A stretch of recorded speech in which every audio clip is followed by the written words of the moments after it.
isa sa mga testigo sa kaso ng mga nawawalang sabungero. Ako talaga ni yan. Ni Atong yan. Pinatago. Kaya yung missing factor, tapos the fact na positive naman yung link sa marami human remains, makes the theory very credible. Very credible. That person was involved in the commission of these crimes as the mastermind and as the head of the criminal organization. Binigay niya sa akin yung itim, pero nung mga time na yun, hindi ko alam na sa missing sabungero pala yung itim na yun. Nalaman ko na lang yun nung lumabas na ang balita. Ikaw ba'y ready na gawin yung ginawa ng kapatid mo na malalagay ka lalo sa alanganin, ibigay ka ng mga impormasyon na napakasela? Handa po akong isiwalat lahat aking nalalaman at aking nasaksiyan. Isang testigo sa kaso ng mga nawawalang sabunghero ang bigla na lang nawala sa bansa. Pero ayon sa Department of Justice, hindi ito basta simpleng pagkawala lang. Ayon sa kanila, si Atong ang mismo ang nagpalabas sa testigong ito papuntang Cambodia, gamit para ang peking passport. Ang testigong ito ay may hawak na mahalagang impormasyon. At kung totoo ngang itinago siya para hindi makapagsalita, malaking balita ito. Lalo na't matagal nang naghahanap ng hustisya ang mga pamilya ng mga nawawalang sabungero. Sa video na ito, hihimayin natin ang koneksyon ni Atong Ang sa testigong ito. Kaya nung siya tinago ay dahil mabigat daw ang alam niya. At may takot sila na baka makapagsalita ito sa mga autoridad. Sabi ni Remula, pinatago talaga yan ni Atong kasi mabigat ang testimony niya. Hindi ito simpleng kwento lang. Kung totoo ngang may taong nakakita sa mismong krimen, bakit siya biglang itinakot? At kung may nagsabing si Atong ang may gawa, hindi ba't dapat siyang tanungin? Dagdag pa rito, hawak na rin ngayon ng PNP ang iba pang kapatid ni Totoy na sina Elaine at Jose Patidongan. Sila ang itinuturing ngayon ng mga susing testigo o missing link para mabuo ang buong pangyayari. Kapag pinagsama-sama ang mga detalye, unti-unting lumilinaw ang kwento. May mga saksi, may ebidensya, at may mga taong tila pilit pinatatahimik. Patagal nang hinahanap ng publiko ang kasagutan sa pagkawala ng 34 na sabungero.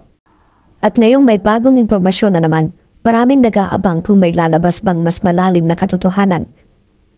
Hanggang ngayon ay wala pa ring pahayag si Atong Ang tungkol sa aligasyong ito. Pero habang tumatagal, mas dumadami ang taong nadadawit at mas bumibigat ang usapin. Ang tanong ngayon ng marami, ito na kaya ang simula ng paglalabas ng totoong kwento sa likod ng mga sabunghero? Pero ayon mismo kay Secretary Remula, hindi ito madaling kaso. Hindi ito pwedeng madaliin dahil mahirap daw itong i-build up dahil marami ang sangkot at sensitibo ang mga impormasyon. Kailangan daw ng mahabang preparasyon bago tuluyang makasuhan ang mga responsable. Ang problema kasi, hindi lang ito simpleng krimen. Ayon sa DOJ, posibleng may koneksyon ito sa mas malawak na grupo o organisasyon kaya't hindi basta-basta ang kilos ng mga autoridad. Isa pa sa mga nabanggit ni Remula ay ang posibilidad na may mas mataas pang taong sangkot dito. Mga taong may koneksyon at kakayahang magtago ng testigo, maglabas ng peking dokumento at magpadala sa ibang bansa. Kung ganito kataas ang impluensya ng mga sangkot, mas lalo nang nagiging delikado ang kaso. Ang tanong ng ilan, kung ordinaryong tao lang si Atong Ang, kakayanin ba niya magpagawa ng peking passport? Kakayanin ba niyang ilipat ang isang testigo sa Cambodia at hindi siya mapigilan? Base sa datos ng Philippine Statistics Authority at Bureau of Immigration, mahigpit ang proseso ng paglalabas ng dokumento at pag-alis ng bansa. Kaya't kung nagawa man ito, malaki ang posibilidad na may kasabwat sila mula sa loob o may malakas na koneksyon sa mga gumagawa ng passport at flight clearance. Habang patuloy ang investigasyon, marami pa rin ang umaasang tuluyan ng mabubuo ang kaso. Ayon sa report ng News 5, may mga nauna ng kinasuhan kaugnay ng kaso, pero hindi pa lahat ay nahaharap sa korte. Kumbaga, may mga pangalan ng lumabas, pero hindi pa tapos ang buong proseso. Ang ilang witness ay nasa kustodya na ng mga autoridad, tulad nga ni Elaine at Jose Patidongan na kapatid ni Totoy, habang si Elakim naman, sa tulong ng International Coordination, ay inaasahang maibabalik na mula sa Cambodia para maibigay ang kanyang buong salaysay. Sa isang panayam, sinabi rin ni Remula na posible pang madagdagan ng mga testigo.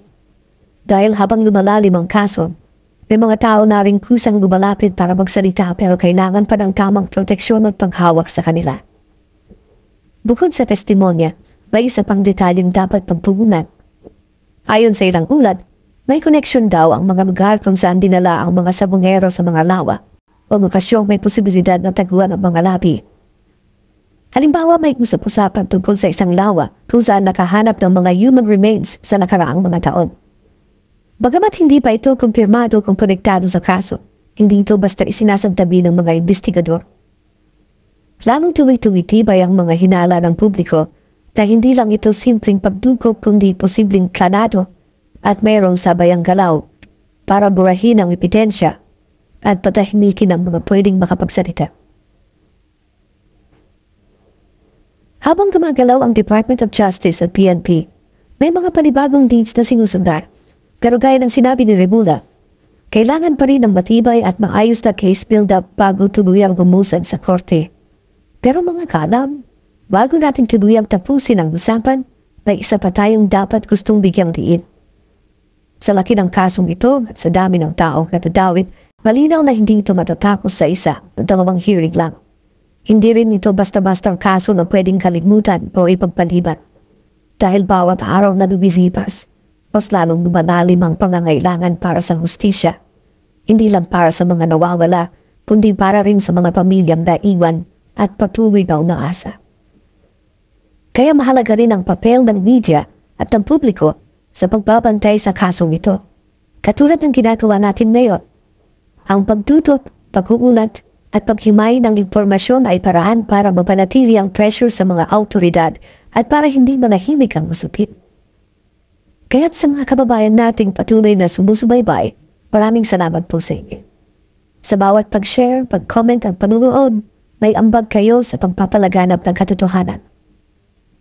At syempre, hindi rin natin nakakalimutan ang mga opisyal at investigador na tahimik pero patuloy ang trabaho sa likod ng kamera.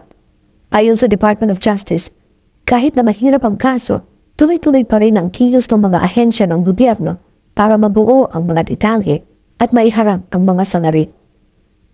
Isang halimbawa nito ay ang ongoing coordination ng Pilipinas sa ASEAN countries, kabilang ang Cambodia, sa ilalim ng Mutual Legal Assistance Treaty. Sa tulong ng kasunduang ito, pwedeng magtulungan ang mga bansa para sa pagbalik ng mga testigo, pagkuha ng dokumento at paghahanap ng ebidensya. Isa ito sa mga ginagamit ngayon para matulungan ang kaso ng sabonghero witness na inilabas ng bansa. Sa lahat ng narinig nating impormasyon, malinaw na hindi ito ordinaryong kaso. Hindi ito basta-basta pagkawala lang, kundi isang seryosong investigasyon na posibleng konektado sa mas malalaking grupo na kayang magtago ng testigo, maglabas ng peking passport, at magpalipad ng tao sa ibang bansa na parang walang humaharang dito. At kung totoo ang mga sinasabing may mga human remains na natagpuan sa mga lugar na posibleng pinagtapunan, mas lalo itong nagiging mabigat. Habang tuloy-tuloy ang investigasyon, makikita rin natin kung gaano kahalaga ang bawat testigo. Isang maling galaw, isang taong pinatahimik o isang ebidensyang nawala. Lahat yan pwedeng makasira sa buong kaso. Kaya't importante rin ang tamang pagbabantay hindi lang ng mga autoridad, kundi pati na rin ng publiko. Ang kasong ito ay hindi lang tungkol sa sabong, kundi tungkol sa buhay ng mga tao at hustisyang matagal nang hinihintay. Sa huli, ang tanong, kung ang ganitong mga kaso ay hindi na-resolba, ano pa ang pag-asa ng karaniwang Pilipino na walang koneksyon, walang pera at umaasa ng sa bagay? Ikaw, sa tingin mo?